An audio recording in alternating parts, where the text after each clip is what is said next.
Hey there, Zookeepers, it's Brandon, one of your Kansas City Kaijins and one of your Hollywood Kaiju bad boys. We have a very special episode of Podzooky because we are talking Shin Kamen Rider. As you know, we've all been pretty hyped about this, so we got a very special episode with myself, Zachary Boyce, Luke Evans Flip, and then special guest Kevin Podas back from Shin Ultraman to talk more Shin. All the Shin you could handle, really. As always, if you like this episode, like and subscribe on whatever platform you're using or how it works nowadays. We're on Apple Podcasts, we're on Spotify, you can find us. And then as always, you can follow us on Twitter at Podzooky, or you can email us at podzookypodcast@gmail.com, and we'll read whatever insane thing you read on air. It's fun like that. Well, that's enough talk. Let's just get to the show. Render unto Ghidra what is Ghidra's. 10 to 1 he sees you through a beaker and a tweezers. Read the fine print and be like, what's the big deal? Spun wheels of steel since broke wheel, big wheel. Back when it was greasy as curl, now it's easy dread. Had a rhyme on how they used to tease him about his peasy head. Yes, y'all, to the beat. Have a ball. I don't know, people who are stuck in their houses, so they started building model trains, and they're like, well, I think I should upgrade. Yeah. They start in the model trains, then they do like the little kitty ladybug trains from the zoo. Those look so fun. And then they go to the big trains. If they're like really dedicated, the third level would be those like little trams they have like at Disney World you get on that are quite not trained yet, but almost trained. You know, real freak shit. Just real fucked up. I left my keys on here, I realized. Yeah, I'll just get into it. Welcome to Podzooky, America's only podcast about good Christian fun. I'm one of your... Well, we're doing kind of like a hybrid episode. I should get into it before we start. Martin is out today, sadly, due to sleep and other things. Yeah, he's sleepy. Oh, we hate him. He's a fucking little piece of shit. No, we feel it. All out of prana. Yeah. No. He's a lot of prana. No. Oh, well, I can't wait to get into that. No, he had a long night, didn't get any sleep. So it's like, come on, get your rest. You'll be fine. Don't worry about it. Well, we have this fun episode for you to listen to and enjoy. With our 40 other listeners. What's up, guys? Yeah. Good times. I'm another one of your Kaiju Hollywood bad boys, Luke Evans Flip. I've returned, so we're back to doing the thing, hopefully. Yeah, well, Martin's the one out. I didn't do the proper intro since we have also, we'll introduce them after this, but we have some of the people from the Super Sentai Side Project, so I'm both one of your Kansas City Kaijins and one of your Hollywood Kaiju bad boys, Brandon Kirkman. Ooh. Thank you. Thank you for the support. Anytime. I'm a Shocker Project, half human, half pack of Newport shorts. Zach Boyce. Also known as Og69. Yeah. Just getting there right now. Man. Oggy doggy daddy. I fucking... We're gonna... Listen, I can't even wait until we introduce our guests. I can't wait to talk about this movie. Everybody knows how much I love Kamen Rider. We're gonna talk about Shin Kamen Rider. But my favorite thing about this, I'm gonna say this right now off the top before we introduce our guests. Wait to talk. Is the fact that it felt like the whole movie was video game mechanics. It's just I love it so much. I was like playing a tutorial the whole time and enjoying it. Anyways, joining us, special guest. He was with us for Shin Ultraman, so it only seems right to get him back, guys. It's everybody's favorite thought cop, tied with Grant and Zwick, and we'll say also Aaron Klopfer too. Okay. News to me, but okay. Yeah, it's Kevin Podas. Podas. I thought we've been friends for years. I thought maybe you've had me in the show like 5 times. If my friend Robert Kushel's listening, I'm probably still pronouncing his last name wrong, and I've known. I like saying Podas. Podas. Yeah, my freshman year gym teacher thought that was really funny. He's like, Podas. No, he said Poodas. Oh, okay, it's kind of funny. That's pretty funny. He pushed it a little, yeah. All right. Yeah. Something about that magic of like in our generation of having just teachers that were volatile and hated children. I mean, they're still out there. I think it's less of them. Like my driving instructor was also our gym coach, which is a fun way to do things. It seems like that's usually the case. Yeah. But I got really nervous once, and he asked me if I was the R word. It was really cool. Yeah, that happened to me once as well. Like in front of a class, he's like, "No, I'm not gonna repeat it." But Yeah. We all know what the R word is. Yeah, we all... Radical. Yeah. It rolls off the tongue really well. I know, like, you can't say it anymore, but it is a word I like saying when I'm alone. Like another word I like saying alone. Big boy. No, yeah, it's... Cut that out later. We'll put it in... We're actually going to end the word you saying it with AI. I think they could be done now. Like, Hiruki. Yeah. where is it going with that? Yeah, teachers are terrible. I hate them. It's a little inside baseball since my wife's a teacher. She does a really good job. She likes it a lot. So okay, fair enough. So yeah, we had you on. It's off to a great start. Listen, I've had half a beer, so I'm gonna get fucking nuts. Oh boy, yeah, these Bud Zeros are these are hitting me pretty hard. Placebo effect, man. Yeah. Yeah. So we had you on for Shin Ultraman. Mm-hmm. You've seen Shin Godzilla too. Yes. We'll go around the table. We've all seen. Have you seen Shin Godzilla? No. Oh fuck. I know. Well, what is the nature of the prefix Shin? Like that's like Means new. New. Also can mean goddess sometimes in Japanese. It's also like I'm sure we talked about this with the other Shins, but I've been calling this the Shin trilogy because you got Shin Godzilla, Shin Ultraman, and now Shin Kamen Rider. Yeah. And that's because of Hideaki Anno being involved. Like that's what people got nuts about this, especially this one, Hideaki Anno. For those who don't know, if you're an idiot. If you're fucking... I almost said the R word. Hideaki Anno is a legendary anime director. Did Evangelion, changed anime forever, and lots of weebs talking about 14-year-old girl is better. Yeah, but which I feel like is fine if you find the anime when you're like 13 or 14, like when I did. But these are like 30-year-old men at this point. Even back then, I like Misato anyway. Yeah, the real man's choice. I've been more on Ritsuko lately, which is nice. weird. Oh wow. It's got a complicated relationship going there. Yeah. I also want to say too, like the nerds online have also been saying the new Evangelion movies are considered the Shin Evangelion movies, which I don't adhere to. No, I rebuild what I've always heard. I don't like them. this sort of thing happening now, where they're trying to like retroverse Evangelion into like the Godzilla and the Ultraman kind of stuff. There's a lot of crossover material with that. Yeah, I think Evangelion is just in its own league. I agree. Other anime, other mech stuff, and then all this other stuff is like what's the term? Tokusatsu? Yeah, tokusatsu. Yeah. Which I think is the funniest fucking thing because they, as a joke, and I still think it's really brilliant, they made basically like a giant Megazord of all of the Shin movies now and the Evangelion. So you have they made this toy where you get the Evangelion, you get Godzilla, you get Kamen Rider, you get Ultraman, and you can put them together like a Megazord. It looks like a Megazord. And then fans are online are saying that's how you can say that's officially Shin Evangelion because it's part of the set.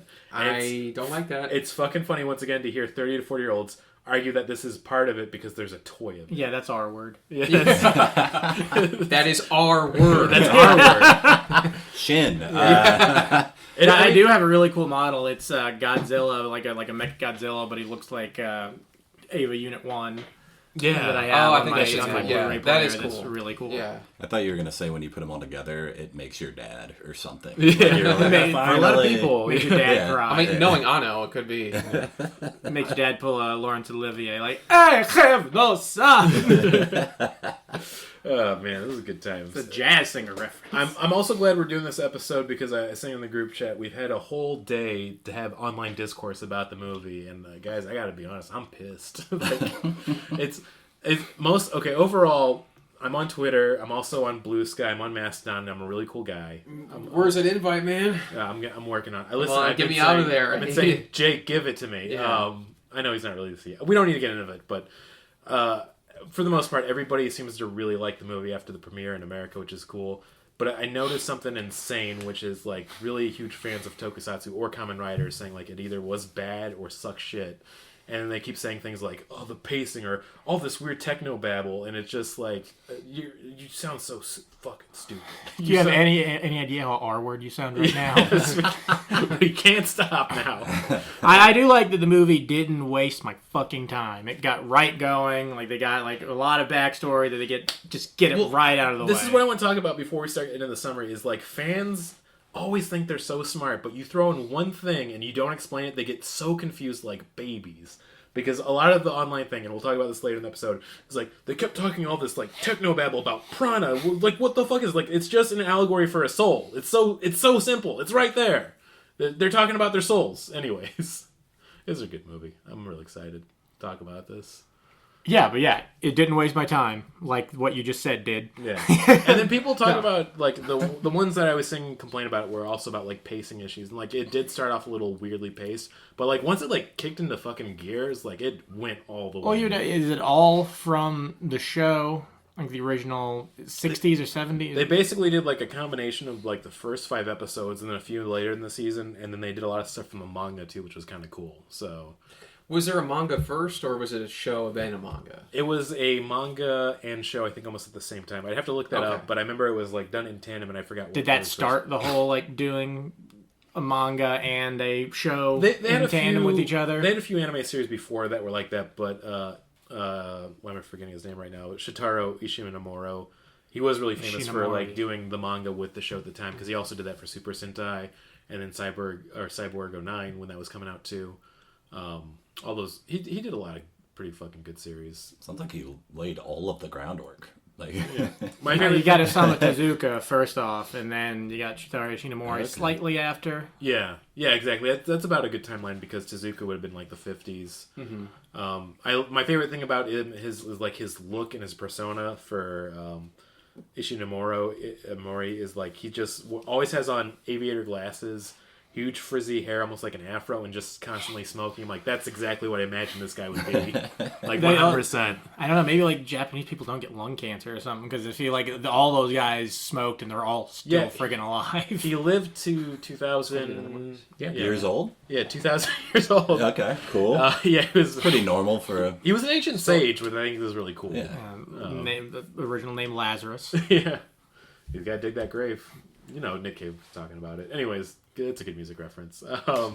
We should get into the summary of this, but I think before we start it, instead of doing this after, I think we should go around the table and do the ranking of the Shin movies, which might give away how we're going to feel about the film, but I mean, there's only 3 of them, so... Okay. I'm going to start with you, Kevin. Me first. Oh boy. Hot seat. Yeah. All right. So we got 3 of them. 3. 1, 2, 3. 1's the best. 3's the worst. Right. Okay. Transformers Number 1, Transformers 2, Transformers 3, Dark Side of the Moon. Number 1, Shin Godzilla. Yeah. Number 2, Shin Tread carefully. Ultraman. Okay. It's fine. And number 3, Shin Kamen Rider. I think I'm gonna say this moving forward. I think that's gonna be the common one we see for most Yeah, people. it's gonna be Shin Kamen Rider. This is Luke talking. Shin Kamen Rider, Shin Ultraman, Shin Godzilla. And that's 3 to 1. Yes, that's 3 to 1 in the proper order. And I've only seen... Wait, so that was like least to worst or worst to best, or best to worst? It was worst to best.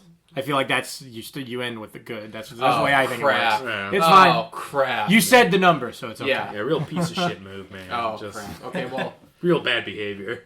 Zach. I've only seen Shin Kamen Rider. And I so- put it at the bottom. Yeah. Number 3. Shin Akuma number 2. And I'm just naming other things with Shin in it. So. Yeah, I think if you get the chance, Shin Godzilla is definitely worth to see, because I think it's just an amazing film by itself. Shin Yes. Ultraman, I think, is a good sell. If you liked Shin Kamen Rider, you should definitely check out Shin Ultraman. If anything, I might say it's like a little bit more lighthearted and fun. But for my ranking, this is 1 to 3, because I'm going the Kevin route. You already know I'm going to say Shin Kamen Rider. Listen, I know technically... It couldn't be any other way. Yeah, technically, on a level, Shin Godzilla is the better film. But for what I love, my little kinks and fetishes, I got to put it at the top, baby. That's fair. Because it listen, last night it was hitting all the buttons. Just all of them were... It was like just being pushed. It was like keys in front of a baby jingling the whole time. Should have seen Brandon writhing in his seat at the movie theater. I don't know. I kept having to get up to pee, so I didn't see him too often. Well, you know, it's funny you mentioned like the keys jingling kind of thing, because I didn't know much about Kamen Rider. To be fair, I didn't know anything about Ultraman going into that, but still, you know, had a blast. Going into this movie, there's a lot I felt like I wasn't grasping in the same way some people were. Like, there was a guy in front of us who was like, "Yo, shit! That is so sick!" He was familiar with the source material. I was not. And then it just reminded me of, like, how I've heard people talk about, like, the Super Mario Brothers movie, where for me it was like, I could not break out of the mindset of being like, like all the references. I agree with that. Yeah. That was the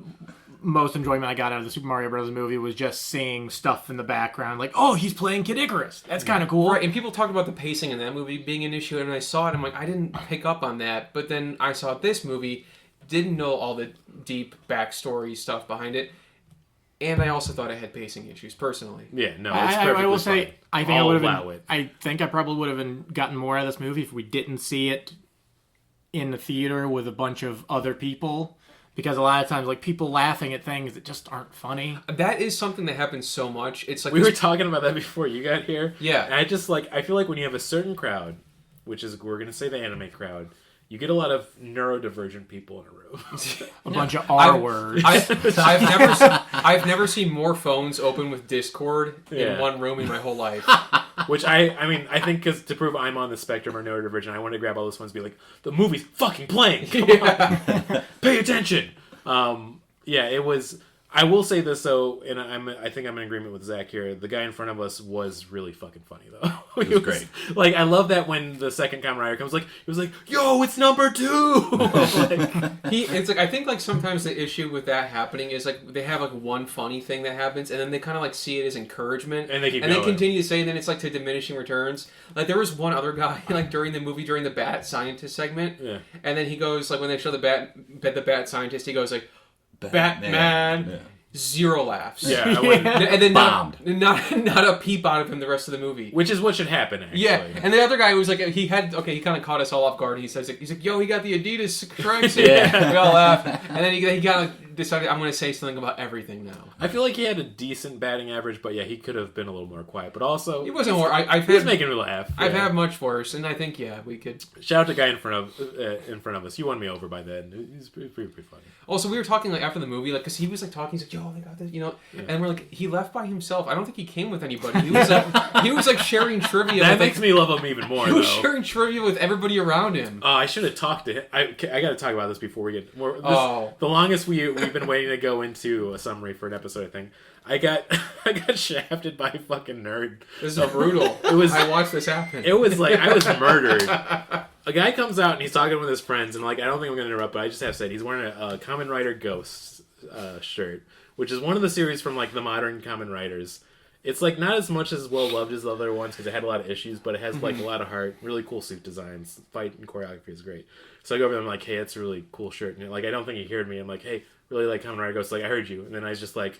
Oh, I didn't hear him say that. I thought he said thank you, and then he just turned away. Fuck? I was just like, I could beat you up. I could do Fuck it. you too. I could fucking take you, dude. I have a black belt for real, man. I didn't know about that second part. Yeah. I didn't know. I just like, I could have fucking been so brutal. I'm like, we all know Ghost is the fucking worst series, dude. I'm gonna break it down for you right now. You should have really, broke him down there. Like, you could even fucking wore like a Kamen Rider Kiba shirt, and that would have been better than fucking Ghost, you piece of shit nerd, you R-word. Okay, I'm gonna stop this joke now because it's probably bad. We need a new R word. But yeah, that like guy, a Shin R word or something. We do. I think it's neurodivergent. He fucking murdered me. I was just fucking dead on the ice after that. I wanted to make a new friend. He had a Kamen Rider Ghost shirt. It was a surefire thing. We could have been buddies on Discord. If you're listening, though, we should still be friends. Okay, let's get into actually talking about the movie, finally. I mean, as we all know from this podcast, I'm a huge Kamen Rider fan. It's Hideki Anno's last of the Shin series. It's the only one he directed by himself, which is why I don't think it's quite as good. Yeah. Wait, did he not do Shin Godzilla? He co-directed that with a dude who directed Shin Ultraman. And he's been his writing partner since like fucking Daikon 4 days or when they were doing that. Yeah, I didn't know that part. Yeah, so I gotta look it up. Fuck, I should wrote his name down.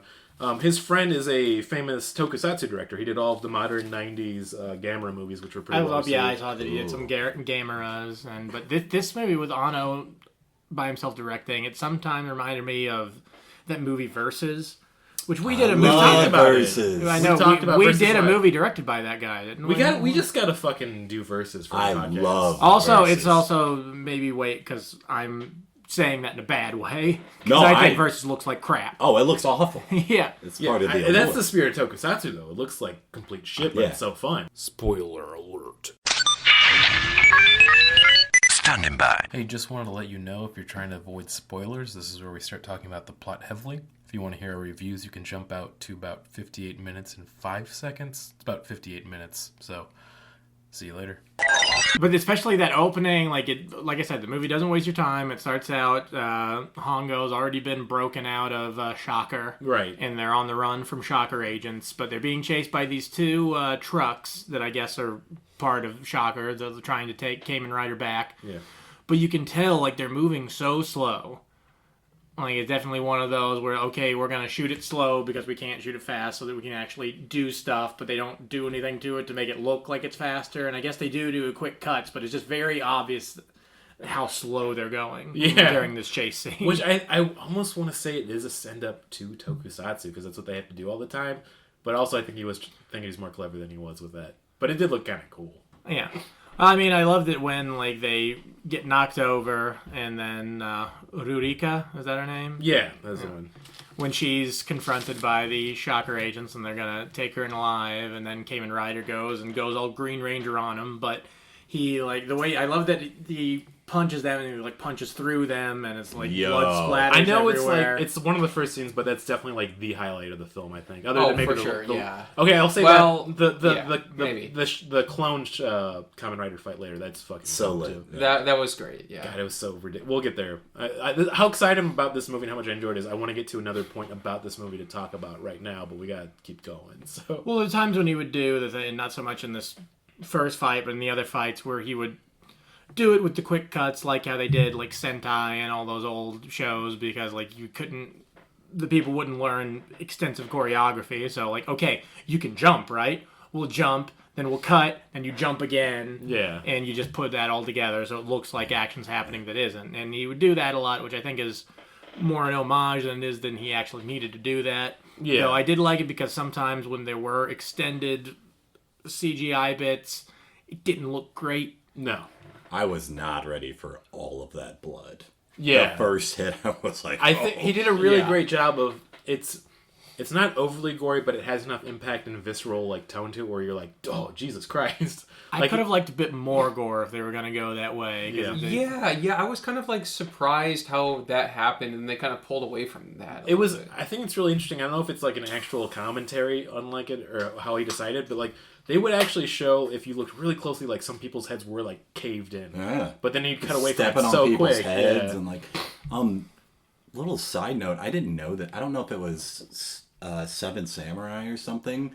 The reason you have like in a lot of like anime and like, Sanjuro. is it Sanjuro? Yeah. Where the thing like that there's a The machine- blood hose broke. Yeah, and there was like a samurai fight and blood shot everywhere. Yeah, well, And- yeah, it almost lifted the actor up. Like, Yeah, look yeah. up Sanjuro on YouTube, and that'll probably be the first thing that pops up. I was like, oh, I had no idea. I thought that The was really sequel neat. to Yojimbo, which is one of my Yeah, it is favorite a sequel films to of Yojimbo. all time. Yeah, Yojimbo's awesome, and I think I have the Criterion version of Sanjuro I've had forever, and I still haven't watched it, but I know exactly what you're talking about. That inspired like gory movies. Yeah, that spray, that like, Which fucking, I'm so glad that accident. What a happy accident. what a great thing for Yeah. humanity. Yeah, That and the accidental stunt from Road Warrior Yeah. that almost killed the dude. Oh, I forgot about that too, man. Man, Miller's been through some real crazy shit too.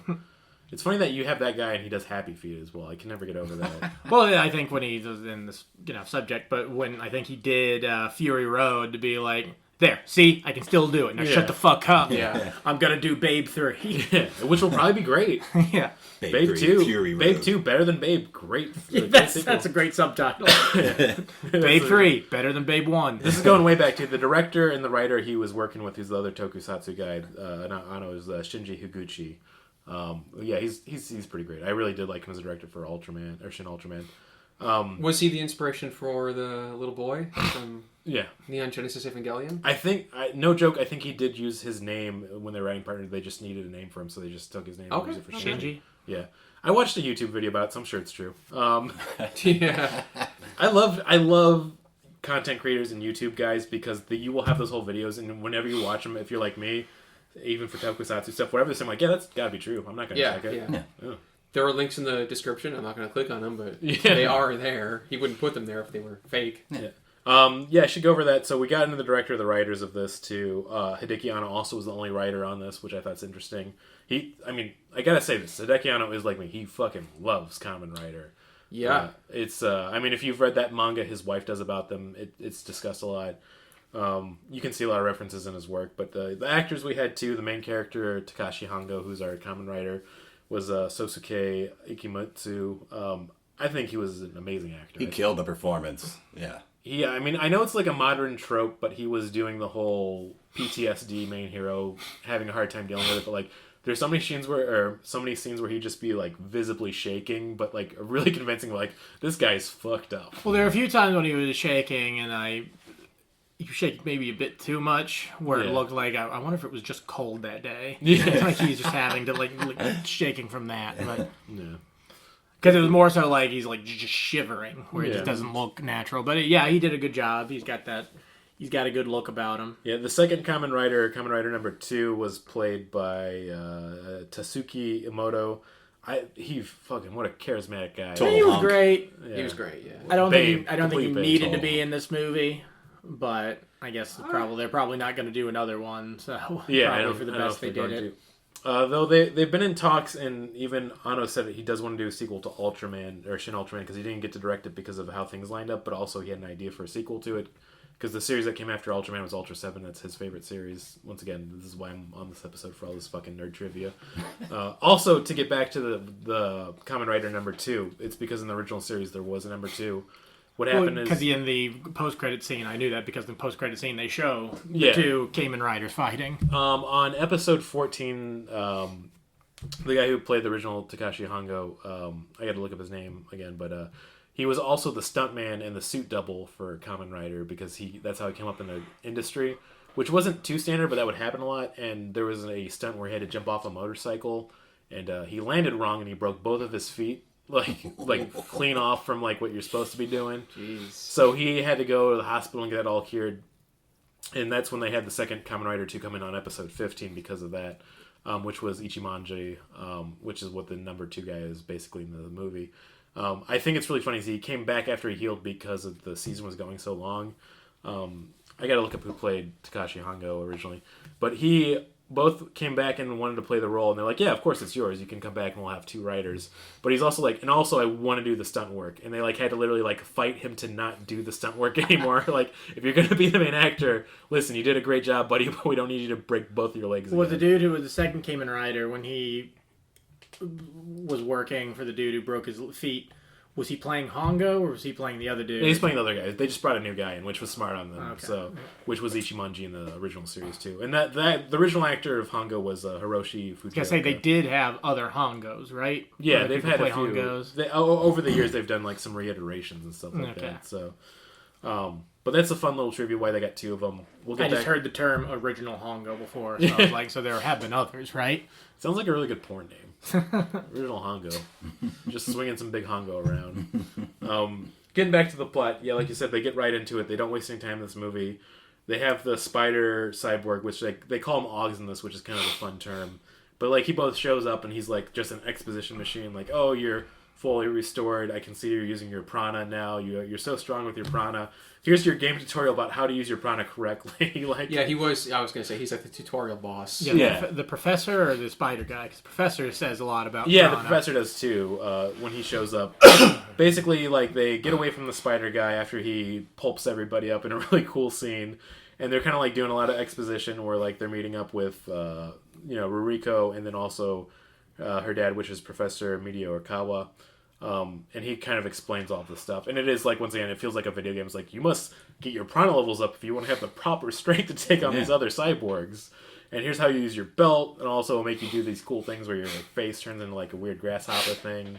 I should say this too, for like, we haven't done it in a while, but Amath RuPaul's Drag Race about the style and suits and design in this film.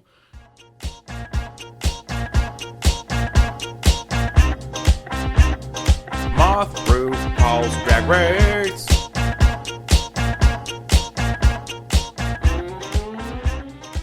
It's fucking killer all around. I feel like Yeah. the suit designs were really cool. Even just like the civilian wear of like the 2 agents they work with, which were named Taki and Tachibana, which were references to the original show because of the 2 people they worked with.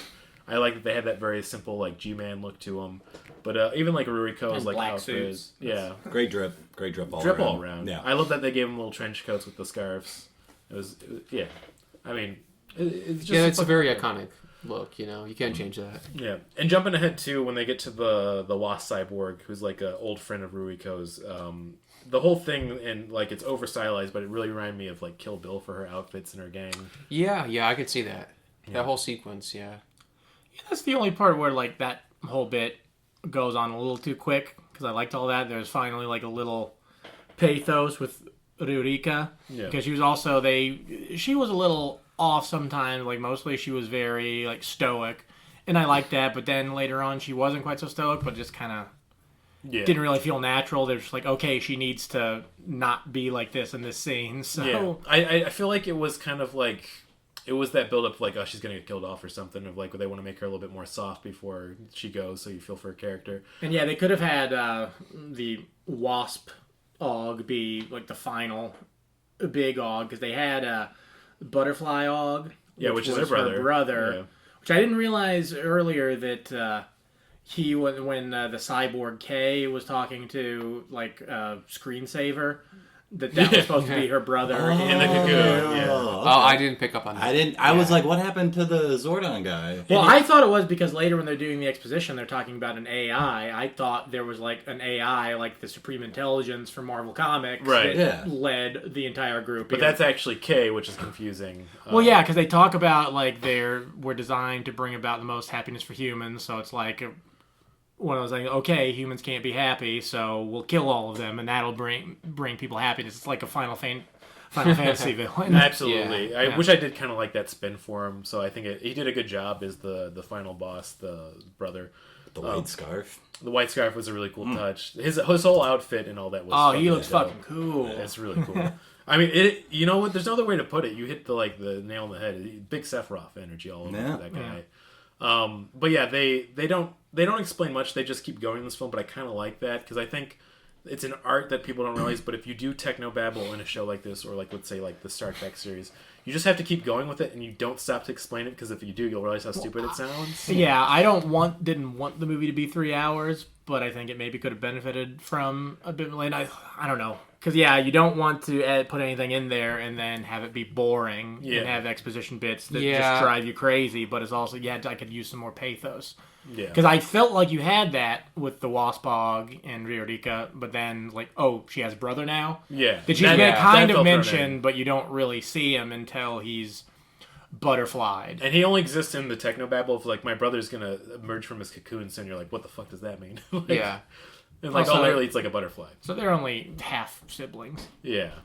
Because her mom's a computer. Yeah, which her means mom some hot was things a could computer, happen. right? Yeah. So, yeah. And he had a real mom. Yeah. Not that computers can't be moms. I'm not trying to like. You're going to say this during Pride Month? Are you fucking serious? Or during, I guess it was last month, Pacific Asian American Day month or something. Calendar, Yeah. Because, my Google keeps reminding me. Like, I don't give a shit. Yeah. Tired of this woke liberal Google agenda. Would you like to know more? Like, no, thank you, Google. Suck it, Guam, or whatever. I don't know what. Now I found out transgender people are drinking beers, not in my America. God, that whole fucking boycott thing's so stupid. Oh, this has nothing to do with anything. But I saw a bar doing like a beer delivery, and the Miller Lite guy was like super hype, and then I saw that the Budweiser guy was coming too, and he looked terrified. Oh my god! Like he was pushing it, he was like hiding behind it. He's like, I gotta get this shit in here and get on the road. This whole transgender thing. Yeah. Wasn't that like 2 months ago? It's not gonna stop. Yeah, longer than that. Was her name Dylan something? Dylan. Oh yeah, I gotta remember. But plus, also, I thought they like immediately caved on that. They gave one of those like half apologies, nothing meaning salad words that they did of like the CEO was like, we think everybody should enjoy this, but we're also sorry if it made anyone upset. Which is stupid. You should just like go for like be like that's what we did. Yeah, like deal with it. Like we think everybody should be able to drink our crappy beer. Transgenders are the people who want to kill them. Yeah. Bud Light is for queers. I don't know if you've ever been to Boyce Town, but come on, man. You're the one who's in the fucking dark, you fucking alt-right idiots. Yeah. It's so stupid.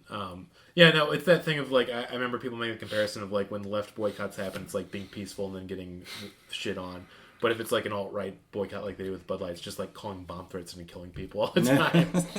Which I get why the Bud Light delivery guy looked that way. He looked like he'd been going through it. Yeah. So. It's a living. Yeah, listen, when you come for us on the leftist when you boycott, we're like, hey, you know what? We're going to vote, so you better watch out. Yeah.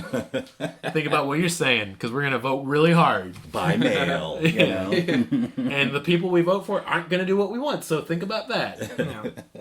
At least you get to like your politicians. Yeah. How about this escapism, though? Oh, yeah. That's right. Shin Kamen Rider, the movie I've been waiting for 2 years. But let's go off on this tangent instead. No, it's the Bud Light thing is fucking funny though. Yeah, getting back to the story, it kind of goes like we were saying. It starts off a little slow with a lot of exposition, but then it just kicks a high gear where they're like, "Hey, there's 4 Ogs left. Let's go fucking." I love that too because like, okay, now I know that I can count, so I know how much longer the movie has. Yeah, I did appreciate. So they added a Yeah. 5th one. Yeah. So like it was. They added a 5th one, but I respect what they did. The second one they go to immediately, which is the Scorpion Og, is this one woman. Outfit once again stellar, awesome look, but she's doing the whole like anime villain girl of like I'm so crazy I'm gonna murder everyone. Voluptuous, femme fatale. She's doing the laugh. Yeah. But I love that like she's getting carried away and killing all these guys. Like they gotta do something about her. She's strong. And then a bunch of more guys show up and like, okay, we They just shoot her. Yeah, they just cut back Shoot her to a the bunch. main cast. And it is once again the 2 guys who play the agents Taki and Tachibana. The guy who played Taki is also the actor from Shin Ultraman who played the Shin Ultraman. I love that they just they just cut to him and they're like, okay, she's eliminated. Like it is honestly a very funny scene of how they cut it. Of like, yeah, okay, we did a good job. That was really funny. Yeah, there was like we haven't spoken much about the humor in this movie. It feels like very understated in a smart way. Like I think the scene, like jumping ahead briefly, but the scene at the end, like towards the end, where he does the backflip. On the beach, my god, so it's funny. on the screen. It just was like he's like I understand you have to deal with this in your own way. He's like, I know. It doesn't He make does a backflip. He's like, I'm better Yeah, now. but sometimes it's understated, but also when the audience would laugh at just any stupid thing, it's kind of hard to Yeah, tell. that's true. Or I think it was right after the Wasp Og. No comment. Yeah. Yeah. Which it kind of was funny how he said it like that. Yeah, it was. There's a lot of really great humor in this film that I'm glad. Like they have so many weird, funny touches. When the Scorpion lady gets eliminated, so they go to the Wasp Og after that, which was a friend of Ruiko's growing up, and they mentioned that once. Like you were all saying, it's a lot of pathos and kind of emotion for a character, because she even says like, I don't really technically have a friend, but if you were, I would consider you a friend. And she's like, just, come on, surrender. And Also, like, she had a whole town under her control that they kind of just dealt with very quickly because Kamen Rider dive bombed the building. Yeah, which I was also going to say is kind of once again, one of the very funny, humorous scenes is they get away from the crowd and they basically, like, they're trying to figure out what to do. So, like, he's making her, like, this kind of campfire meal and this really sweet scene. And then a couple of times when he just is like, okay, I'm going to run away for a little while. Yeah, which also is funny. And that's one thing I did like. They did a good job of making Hongo's character really understandable and well developed. Of like, he's a peaceful dude and he doesn't want to kill people, but also when he puts the suit on, it makes him want to murder everyone really hard. So it was really fun watching that dynamic. But like when he runs away during that scene and like they're having a little campfire, the zombies show up, but they're going so slow, like they're still having a conversation, packing up all the gear, and it generally was a really funny scene. It's like, yeah, they're going slow. We got time. We can figure this out. Yeah, I mean, I think Anno is he does have a decent to good sense of humor, so it really kind of came out in this film too. Yeah, so once again, going through the beats a little bit quicker because we got a lot of tangents here. They get to the Wasp Og, they have the talk, and basically it's like, no, I don't want to surrender because I do want to take over the world. That's what my happiness would be. It's like, well, we gotta murderize you, sorry, buddy. Well, we also skipped over Bad Og. I know we mentioned Oh shit, him, yeah, we forgot Bad Og. Which is why Bad Og is the only one who like looks like his animal just all the time. Yeah. I think I skipped over it because it goes kind of more fast, but also he gets fucked up so good. Like, there's no that's the part where I liked that part because it made me think of like No More Heroes. Yeah, like it really felt like Ten Assassins, where you got this big personality, and they've got this whole plan where they have the bat virus that's able to just control people, and if he tells them to die, they die. Yeah, and it makes that entire stadium filled with people die, and that's cool. And I think it's a scene where a lot of people who've not enjoyed the film get too wrapped up in the technobabble because they're just talking back and forth like, I made this virus with Prana, but like, oh, I did the Prana sequence code so that when I got infected, I'd be able to stop it.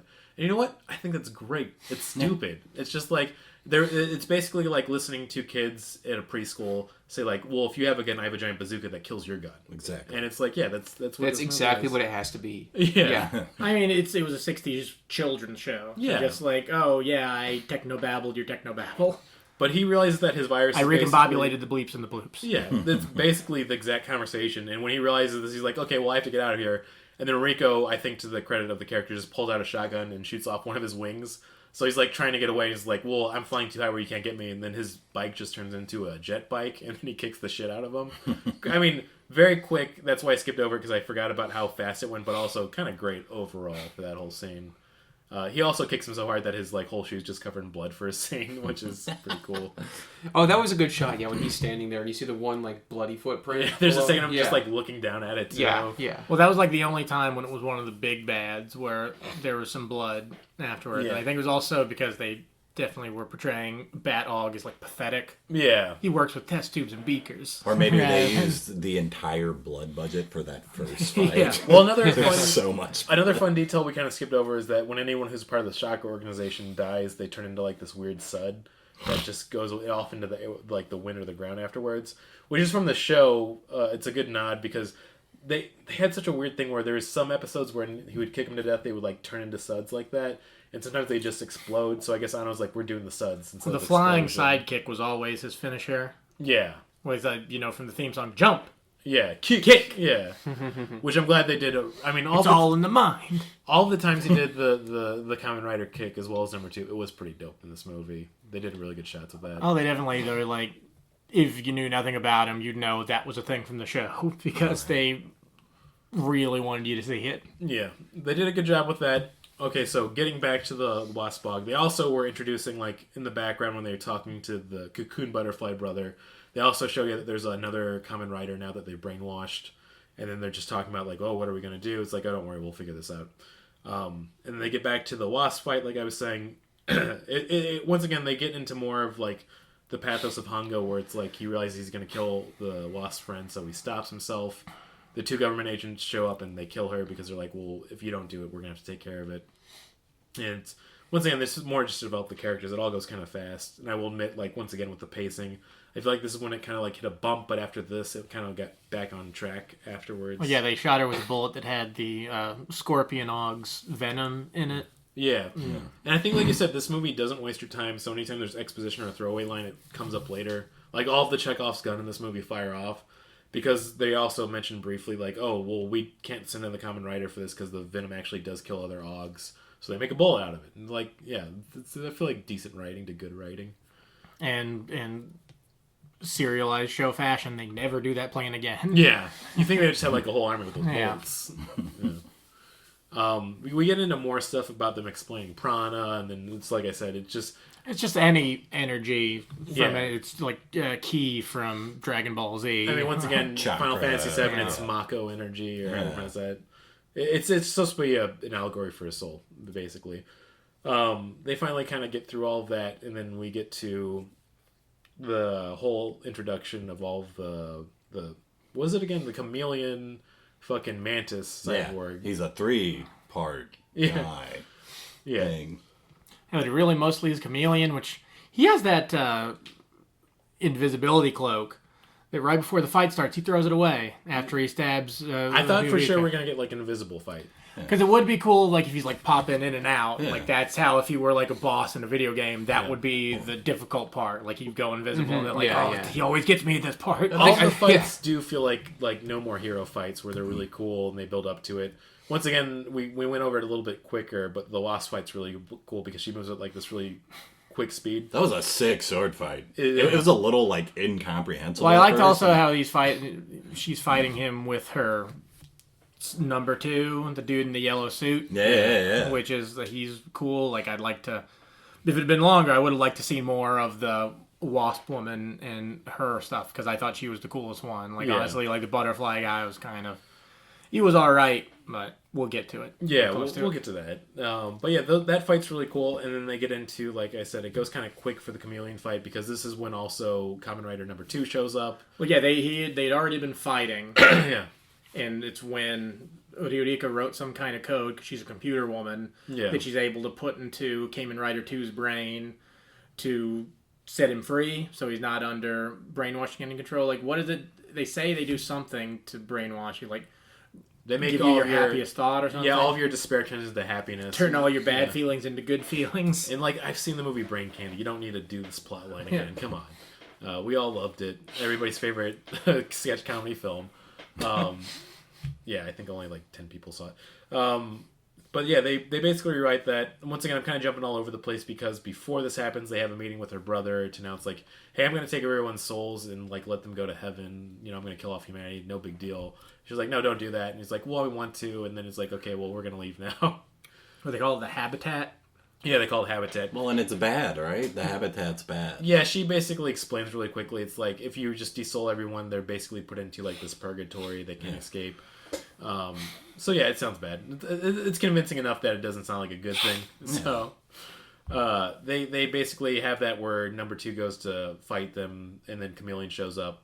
That fight is so sick, though. Yeah. Number 2 and number 1 fight, and I was into that. Yeah, the duel they have is, I'd say, like somewhere between like Dragon Ball Z and then like just old school tokusatsu, where they have them like running around, but then they like jump into the air and start doing like a bunch of fists. Like Marvel versus Capcom aerial rave kind of level of. They did have that excitement. thing with like from those Sentai type shows where like, oh, here's an industrial building that we're just at. Yeah. There's lots of stuff to jump off of and like using just government buildings. Good on him, and once to again, shoot stuff. I think he does such a good job with the action and choreography in this film. Of like, I still get upset with all of the like the Marvel Universe movie like fatigue we all have, but like none of them have had like a fight scene I give a shit about. Like I was just thinking about how there's like 4 to 5 in this film alone, and I still can't think of one that's like on this level with Marvel. There was a films. very creative fight in the last Doctor Strange movie. And Shang-Chi has that's true. The bus fight's a banger. bus fight's pretty cool. And, Okay. And the scaffolding fight's a banger. Yeah, I gotta give him that. But Yeah. But I get what you're saying. yeah, I feel like this film does that thing of like, I just feel like sometimes we think about the MCU fatigue, but I'm like, I just think they're kind of uninventive at this point, like, compared to this and other films we've been seeing. Yeah, I haven't seen like a fight scene like this in a live action movie before. Just like the way the frenetic like it was almost like it felt slow but fast at the same time. Yeah. They like be punching each other like it was very like calculated at each kick and punch, and they just like zoom, Yeah. zoom. They were running on all the stuff. It was really cool. It was very. I want to say like the only way I could put it is like it's very cartoony but realistic. Like he would speed it up where it's like this seems like something that would happen if 2 cyborgs were fighting, but then he'd have it where the scenes would just pause every once in a while and you'd see them like sparring or punching. Yeah. And it was just I haven't seen something like that done so well, so I thought it was just a really cool look. Yeah. Which I feel like it goes pretty quick, and then when they're fighting, the Chameleon shows up and kills Ruriko, which is like we knew. Well, it's after the fight. It's kind of over. Yeah. Because he breaks. Well, he breaks his leg. Lex's, he just busts his shit up so bad. Once again, humor in this film I think is pretty great because like he just breaks his legs, and there's so many shots of like him just on the ground being like, "Fuck." And yeah, his legs like backwards. Yeah. Looking like Dave Chappelle in the Prince sketch. See, I was like, thinking dragging I was his thinking of the Family Guy Lois falling down the stairs image. It's almost like Took a lot of energy for me to not yell, "What am I going to do about my legs, Eddie Murphy," when he was crawling towards. You could have been the next sleeper cell that activates in the audience of like funny. You could buy another couch. And then that's once again you're judged instantly. Where if you don't get any laughs, you can't do it again. Exactly. I'm glad the Batman guy figured out not to do it anymore. Hey, trial and error. I mean, we all bomb, you know. Yeah. We'll see him as That's how you get better. Yeah. We'll see him at the next Shin movie. See what the new material he's It's written. But yeah, so like you're saying, yeah, the fight ends, and that's when kind of like the Chameleon shows up, and then Chameleon Mantis. Chameleon Mantis. Which, if he would have just been one of those, that would have been cool. Yeah. And if you're going to have him be 4 things, have him be in the movie more. Yeah. Yeah. His payoff still felt pretty cool because like he was there to be a little shit and then get his ass kicked. I'm like all for that. So Well, and he killed. yeah, Ruriko, which is a bummer. I feel like they do a good payoff because even I always felt like I was getting a little emotional where they have it where she gets killed and you're kind of hoping her character pulls through. Hongo's crawling towards her the whole time to try to like suture the wound or something. And during that, number 2 has been unbrainwashed, so he's fighting him. And the fight he has with the Chameleon is also really fucking dope. Yeah. He basically gets down attacks right away and just kicks the shit out of him. But at one point, he just hits him in the mask and breaks it. And he goes, "No, my super duper mask." Oh yeah, probably the best line in the movie. Yeah. Yeah. I do like that. That's the point where you're like, oh, this dude's fucked. Like, he's just about to get beat. But yeah, it's a really good scene where like before she passes away, it's like, "Hey, I encoded my will to you in the helmet. So just when you get a chance, check that out. Peace out, homie." Turns into the suds and goes off. I feel like they do a really good job where I think the pacing is a little awkward before they get to the last fight and the big show off. But I do think it's a really good point in the film where they get Hongo's character more well developed and they show more of a human side to both the agents as well. as well as making number two's relationship with Hongo make more sense of Ichimonji and Hongo kind of bonding. Once again, I think the actor for Hongo is great because he really sells it when he's watching the video of her last will, where like she actually opens up and shows some emotion and like feelings towards him. Like they just got to him like bawling afterwards, and like I really felt them. Like, oh man, I feel bad for that dude. So they get through all that, and then basically, okay, well, let's go kill the butterfly guy at this point. So there's like an argument between him and Ichimonji of like, oh, I usually work alone, so I'm gonna do my own thing. He's like, well, I'm gonna go kill him. So like, there's a point where he's just like watching over a bridge, like, you know what, we're best friends now. Let's go kill him together. And then they fight 10 other Kamen Riders. They fight once in again, a very dark tunnel. Yeah, that. and this. I feel like I have to talk about this because it's another thing that makes me think about just how fucking brilliant the fight and choreography scenes were. My instant thought was like, it's gonna look really shitty, or you won't be able to tell what's going on. But like, I think because Anno's been at the game for so long, he knew what to do with it. Where like they have where you can only see like their outlines a little bit and their red eyes, and then they have like kind of more dull pink eyes for the main characters. Yeah. And then the lights on all their bikes. The lights on their bikes, and then when they shoot off the guns, and like it just looks so stylish and fucking cool the whole time. It worked for me. Yeah. I like just the shot of like that was a shot of the movie of just all for me like was like all the other false Kamen Riders like with their bikes up and the bikes just all of them in a row, and they just like had that linger on screen for a while, and they're just like, this is like crazy and insane. It is completely ridiculous and silly, but in a really great way. Like, there's one point where they pin down Hongo, and they literally just have it where one of them is just firing a gun into his head repeatedly, and he's like, I can't take this for much longer, man.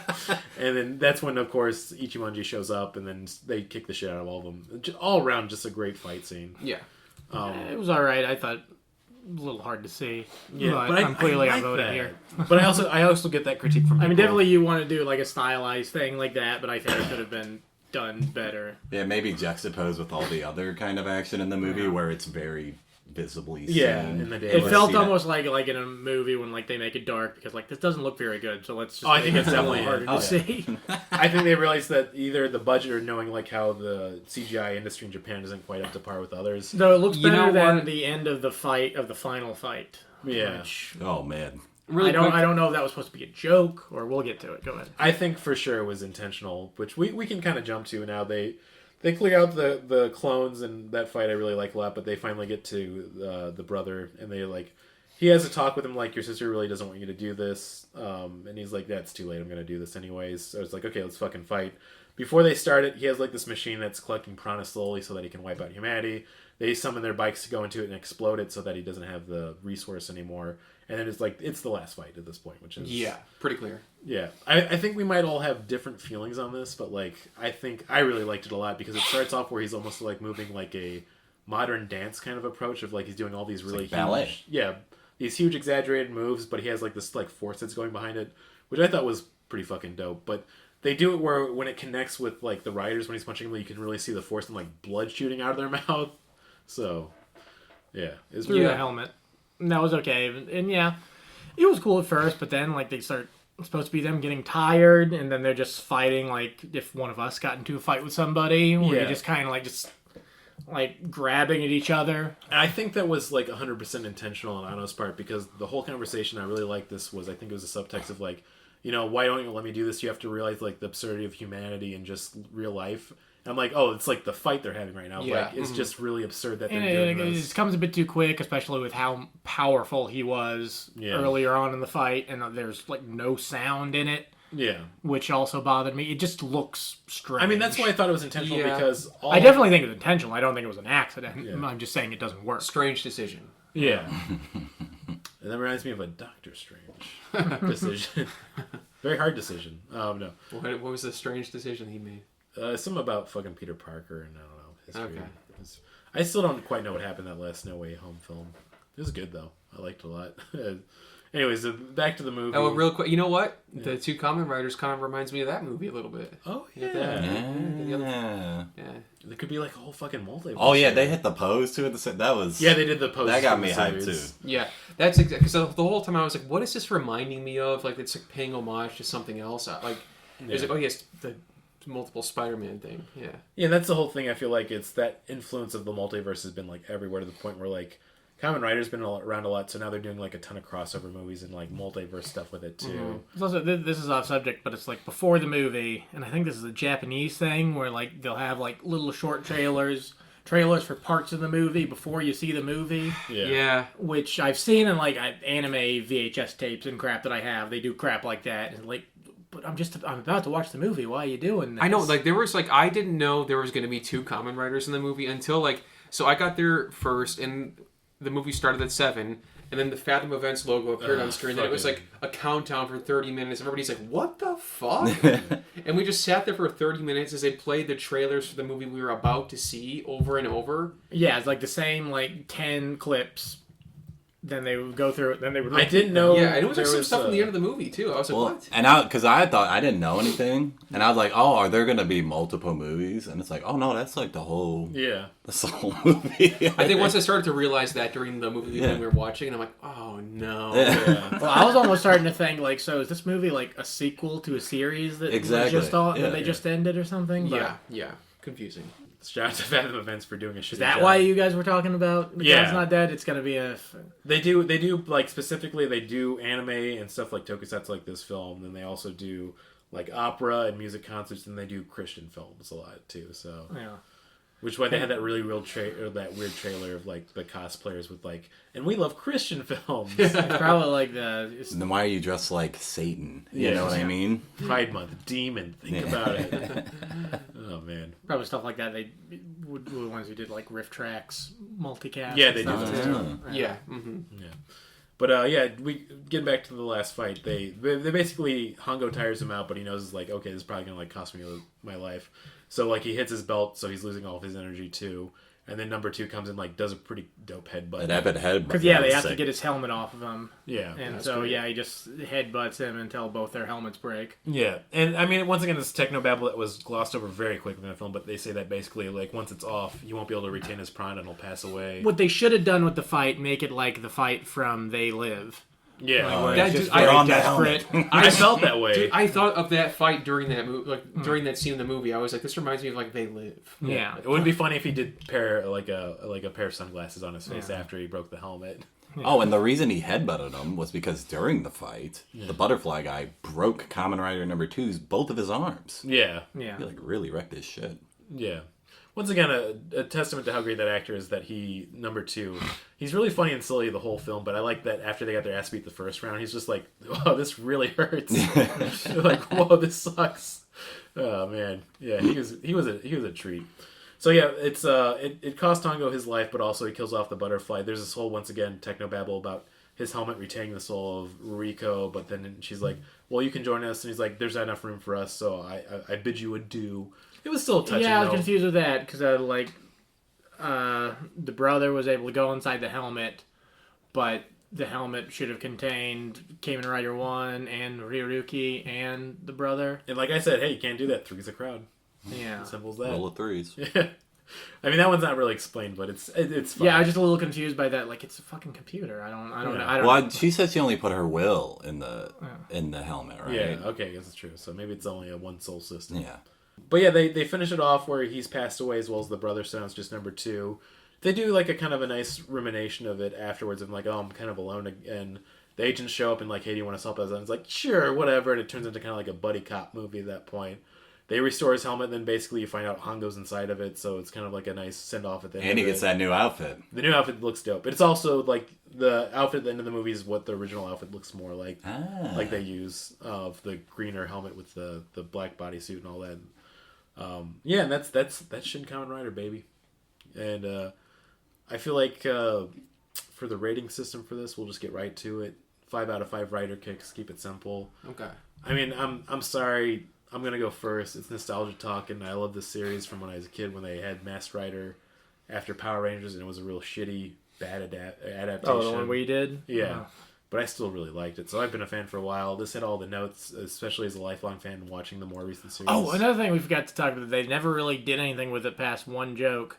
when Cyclone is following them as they're walking Like to a the safe dog, house. yeah. Yeah. I feel like it's definitely like they had a few that got cut. Probably, because I like the thought that like if he'd done like the whistle and his fucking Cyclone just had done come one to his whistle. side. Yeah. Maybe they just didn't want you to feel sad when both the Cyclones died to destroy the throne. Could have had some more pathos though, man. Yeah. I'm saying pathos funny now. Yeah, I'm gonna give it pathos. Porthos. Porthos. Porthole. I'm going to give this a 5 out of 5 Rider case because, listen, personally, it's just everything I want it to be.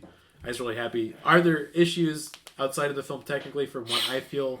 Yeah, of course there is. But for me personally, it's a 5 out of 5. Even the pacing, I feel like for somebody who's not familiar with it could get over it and enjoy it. I think no matter what, if you showed it to a stranger who has no clue what's going on, they're still going to have a fun time watching it. So, I mean, if it wasn't me reviewing it, it'd be like a 4 out of 5. But with me talking about it, it's a 5 out of 5, Yeah, baby. it's okay. Yeah. And I'll pass it to you then, Kevin, again. Sure. Well, like you said, so this is the third and possibly final of the Shin series. Yeah. My first was Shin Godzilla. Saw that, I think, in theaters when it came out here.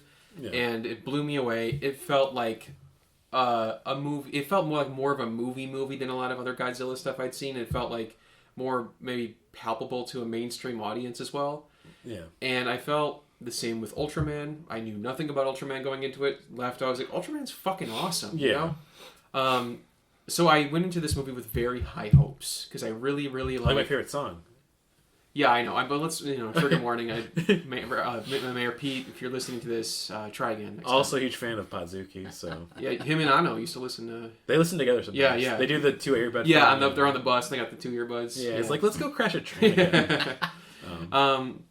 So I think like my expectations were pretty high for this movie. I hate to say it, I did not. It's fine. I did I was not ready care for for it. There were some parts I liked. There were some very cool stylistic points, like the fight scenes. Some of the fight scenes. Some of them didn't work for me. Some did. We keep talking about pathos. I felt like I didn't care about any of the characters much at all. And even just dropping in on the action, I just felt like kind of. At first, it got me, and then the biggest issue I had was the pacing, though. Like, Yeah. it felt like It's fair. I know it's like a monster of the week thing, but it's like Godzilla and Ultraman felt like cohesive movies with like a 3-act structure, and this felt just like thing. I mean, that's a testament I'd give to Ultraman, too, is like, they weren't like, there's 4 more monsters for you to defeat, so. Like, what Ultraman did right was like, they didn't skip all that crap. At the beginning of the movie is like a cold open of like all the fucking like kaiju monsters just blowing up. Boof, boof, Yeah. boof. Again, it's this like their title screen, boom, title screen, boom. In this movie, this like sit through each and everything, and it's like every trope you could possibly think of, every fight scene. I know Kamen Rider is a very old franchise, and there's a lot. There's a lot of iconic imagery. I think, like I said, there's some amazing shots, amazing action sequences, a plot I unfortunately couldn't care less about. No, it's fair. 2 Kamen Rider kicks out of 5 for me. I'm fine with the 2 out of 5. It pains me. All day I was worried about, like, how am I going to say this? Well, I feel like I was saying earlier about the online discourse, I don't mind people disliking it or even having issues with it, but like fans of the series who aren't getting on board, like, come on, man, this was made for you. And like I said, I get it. Like, it was hard. Like when I saw the fucking Mario movie, it was hard for me to divorce like my lifelong appreciation of that with like, okay, as a movie, it's fine. Whatever, it's fine. But yeah, I don't know. Just something about this movie just like didn't click for me like I was hoping it would. But again, maybe my expectations, my hopes were too high. Too high? Yeah. Yeah, What's for you, Booty Jig? I'll give it 3 out of 5. It was fine. I mean, I went in basically not expecting anything out of it. If I expected something, I probably would add a lower rating. But it definitely felt like he wasn't really caring about trying to make a solid movie so much as just putting everything that you would expect out of a Kamen Rider movie into this movie. Like, I felt very paint by numbers, like that Peanuts movie they did a few years back where, like, it's just got everything you'd expect to see in a Peanuts movie. And this had, like, okay, you got the quick cuts, the spins, the kicks, the jumps. You got the monsters. This is the Peanuts movie, right? Yeah. No, talking about Peanut Rider, yeah. It could work either way. The kicks, the spins. Yeah. Shin Peanut. The Ogs. Yeah. Charlie Brown's just kicking and punching people with blood shooting out of him, just like, turning to pulp. Yeah, but I wish he'd maybe tried like not try and just hit all the stuff from the series and maybe just do his own thing. But I mean, I think that's the reason I really like it, but that's the danger of like people outside of the franchise or film seeing it. Of like that's what happens when you're a really big fan of something. You make it. I feel it's fan service. It was pure fan service. Yeah, Oh, and yeah. I was like completely on board, but I also like understand people who aren't gonna be. I still liked it a lot. I mean, it was fine. Like I said, I didn't expect anything out of it. Something to do for the day. Something to do. Yeah. That was an endorsement. Yeah. Great way to kill 110 Do laundry, minutes. cook meals for the week, write or kick, and then just go to bed. So, But yeah, it was fine. Yeah. So yeah, 3 out of 5. I went in with nothing. I've seen none of the other Shin movies. I'm not super familiar with Kamen Rider, but I understand the significance. It felt like I had a friend that was like, I want you to come with me to my favorite buffet. Yeah. And then you went, and I took like 4 or 5 trips up to the buffet. Yeah. And like, I get one thing, I'm like, this is great. And I'm going to go back up and get something else. And I'm like, I don't really like that much. yes.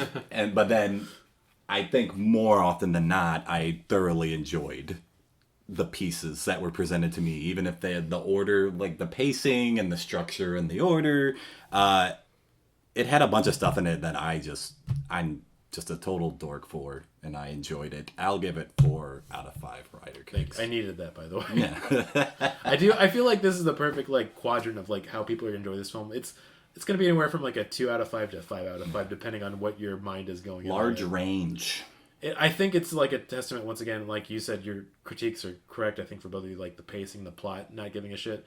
But also for like people who just like want to see like people kick things really cool. It's like a 5 out of 5. And then I feel like if you are a fan of the series, you'll enjoy it a little bit more. But I think no matter what, you'll enjoy it on some level. I don't think anybody's going to have like a 1 out of 5 or just like completely detest it, seeing it. It's interesting. It's something to do. Did this premiere in Japan? Yeah, this day one too. This one came out more closer. Like Shin Ultraman came out in like 2020, and they really pushed it off to this year when it came out. At the beginning. It did, really? I thought that's crazy. Yeah, I know. It's really weird that they took forever on it. People were like, "Are they even going to release it?" What the fuck? But yeah, this came out in Japan in like the end of March, so not too much of a long wait because really just about 2 months. And yeah, I think even if you have like issues with this film, the whole Shin series as a whole, it's like a really fun watch. I feel like thinking about this and then Shin Ultraman and Shin Godzilla, you get like a whole wide range that I think shows off like both his skills as a director as well as Shinji's skills as a director, and it's like I'm really happy where it ended up. Regardless about how you feel about it, it's a good time. Good times. Good time. Yeah. For stupid games section. Yeah, because it's technically Podzooky. It's still technically Podzooky. Stupid games. I did want you guys to just give me a random year, and I'll tell you what the Kamen Rider series was and what it was about, and if there was one that year or not. Series started in 1971, by the way. 1988, because that's the year I was born. So 1988, there was not technically one. In 1989 is when Kamen Rider Black RX came, which was a sequel to Kamen Rider Black, which they usually don't do sequel to series, but the main rider was so popular, they decided we need to do this. They eventually used Kamen Rider Black RX as the basis and pilot for Masked Rider when they brought it over stateside for Saban after the success of Power Rangers. How long did the series usually run for? Is it like Just a year. They 1 usually year? Okay. year usually about 50 episodes. Okay. Yeah. That's a lot. Give me a year, Zach. 99. 99 was when they rebooted the franchise because it had been dormant since Kamen Rider Black RX. They did a few movies in the 90s, but they were like, okay, let's take a break. And 1999 is when Kamen Rider Kuga came out, which I think is one of my favorite series of the franchise because it was more of a darker tone, even for a kids show.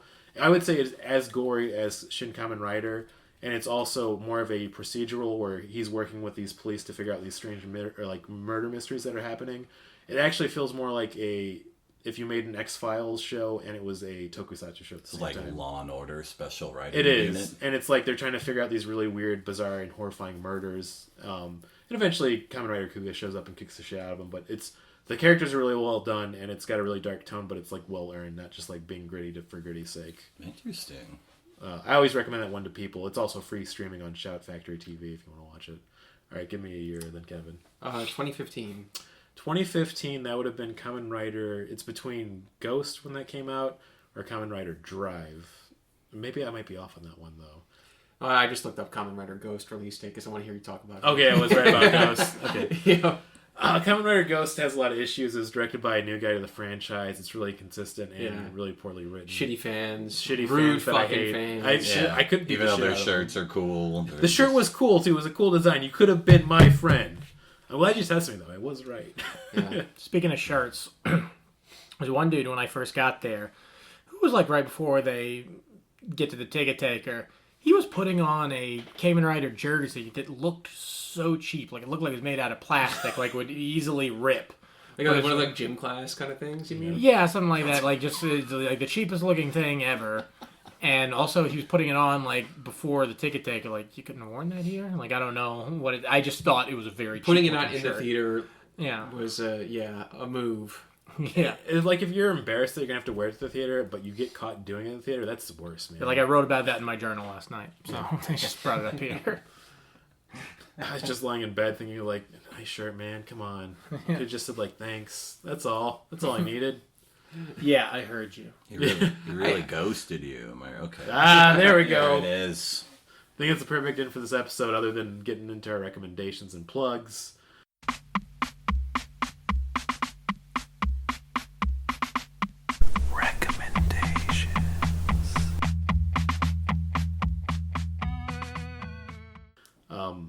I'll just kick it off because I got the System Shock remake on Steam. I've been playing that. If you're familiar with the franchise, it's been around for a little bit, but it's like what inspired BioShock. They had a company redo it. It's pretty good. I like it a lot so far. I haven't beat it yet, but I've been having a blast. It's really gory. You're going through Shodan, that big old cyborg lady's trying to kill you. It's kind of erotic in a little bit of a way. It's a good time. Sold. Yeah. No, that's about all I got for recommendations right now. The Batman Turtles movie. It's good. I watched it the other night so I could listen to the We've Got to Stop Talking TMNT on CBB episode, which wasn't very good. I like that show, but I didn't like the episode about Batman versus Teenage Mutant Ninja Turtles. Is that a new movie, or is that... It came out several years ago. Doesn't he fight Shredder in it? Yeah, Yeah, the like Shredder and Ra's al Ghul team up. It's a good team up. And, yeah, and so the Turtles come from New York to Gotham, tracking Shredder, and then they meet up with Batman. I'm chilling here. I don't know. Rachel Bloom plays Batgirl, and she does a really good job. Well, that's an interesting choice, too, for that one. My recommendation is if you're ever at Regal North on Western in Chicago, Illinois, there's a Burger King across the street. Oh, yeah. And if you buy a giant Coke for $2 over there, you can just walk into the movie theater with it. I don't know if they were too appalled by the guy changing into that jersey or whatever to notice that I was just bringing a full mug of any kind of liquid could have been. And dude, you can make a giant rum and Coke or something and go in there. He did a move for us all to set the bar so low that we could do anything. Yeah. I will say you should do it anyway because those Coke machines they have, like the ones that were like state of the art, yeah, they work like shit now. Well, and Regal now, I noticed this when I went and saw Shang-Chi because I saw it that was the first movie I saw post-pandemic, and I saw it in the movie theater, and I was like, oh, the movie theater, and I went to the machine, and it was Pepsi. And I was like, oh, they're doing bad. Like this is a clear sign of and this things are not going well. I say that as somebody who does like Pepsi more than I love Pepsi, but it's the canary in the coal mine. Yeah. And I mean, listen. Also, we're really getting into it. Wild cherry Pepsi. That's the superior cola. Nothing can beat that in my book. Oh, the cherry Coke. Oh yeah, Wild cherry Pepsi's better than cherry Coke. Yeah, absolutely. If you tell me otherwise, I would be like, yeah, I heard you. Okay. I just want vengeance. I want vengeance. That's all I want. You really fucked me up. We should have been friends, not enemies. Okay, but yeah. Oh my god. What are you feeling, Kevin, for plugs and recommendations? Fuck, man. I haven't been doing much else besides playing Zelda these days. It's good. It's a fun game. Yeah. It's a problem for me, but it's fun. Yeah. There's a disgusting amount of content and things to do in the game. I mean, I knew it was game over for nerds when they added crafting to it. Simple as that. Yeah, I mean, that's a whole thing I can't even wrap my head fully around. But then I see that people online are making fucking guillotines and crucifixions and stuff, and I'm like, what the hell? Yeah. I think it's a lot of younger people who were raised with Minecraft or Fortnite, they're kind of they're more of that brain for that kind of thing. I'm not. It's smart because, like, if you have that itch, you can't deny it in games. Like, one I've talked about before is I love this game called Project Zomboid. And it's like a zombie survival game. I wouldn't even say like a survival horror game. It's literally like, this is what it'd be like if you actually had to survive in a zombie apocalypse. But they added a lot of building mechanics kind of like that, as well as like Minecraft. It's so fucking fun to dick around with. Like, because I played Minecraft all the way back in the day for the beta of like back in 2008. And like, it is like, yeah, I'm just building Legos. It's hard to deny how fun that is. Digital Legos, it's the best. Yeah, it really is. But yeah, I think it's a good place to wrap it up. I feel like I wasn't as funny because once again, have too much of love for Kamen Rider. And I'm starting to realize, like, this is a perfect analogy. We're supposed to be funny on this? I think we're usually pretty funny. Would have been nice to get that memo. Yeah. Ooh. But I feel like it's the perfect... I was going for sad. It's the perfect analogy now for Anno, and, like, the reason I liked it, but I think people are going to have problems with it, is, like, when you like something too much, sometimes you just fucking talk about it too much. Like, you just gotta let it breathe. Yeah, I get that. Yeah, I feel like people are going to, like, listen to it from Thought Cops, like, man, Brandon talked way too much. About that guy with the shirt. He just wouldn't let it go. We should have been friends. I know, that was so fucked up. I didn't know, like, again, like, just to say that, like, I heard you. Yeah. I saw him not hear you the first time, but then I guess he did hear you. Yeah, that's what I was and he let you know about it. Just, man. I really hope we leave and you just keep going about this guy. I will release that on the episode. Barb's tired of hearing about it. Yeah. That's gonna be the thumbnail for the episode. A picture of that guy. Yeah, Faye started standing in her phone. Faye, our daughter, started standing in her crib, and she'll just find me next to her, just whispering in her, like, "We should have been friends." Like, Draw a picture of the dude, and then put it in front of a dartboard. Yeah, Starts at it. Can you say enemy? You know, I need you to take vengeance for me. Oh man. Well, you know, I feel like our sign off for the Super Sentai. Yeah, it's been a while. And then ours is both different, so we'll just do them at the same time, which is 3, 2, 1. Kick him with a soccer ball. Fucking. I guarantee it. Yeah, we did it. All right. Doesn't matter if we got it wrong. Thank you.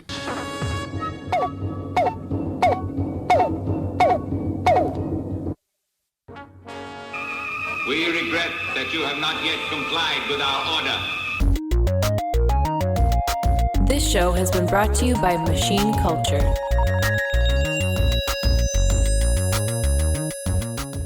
The words get stuck in my throat.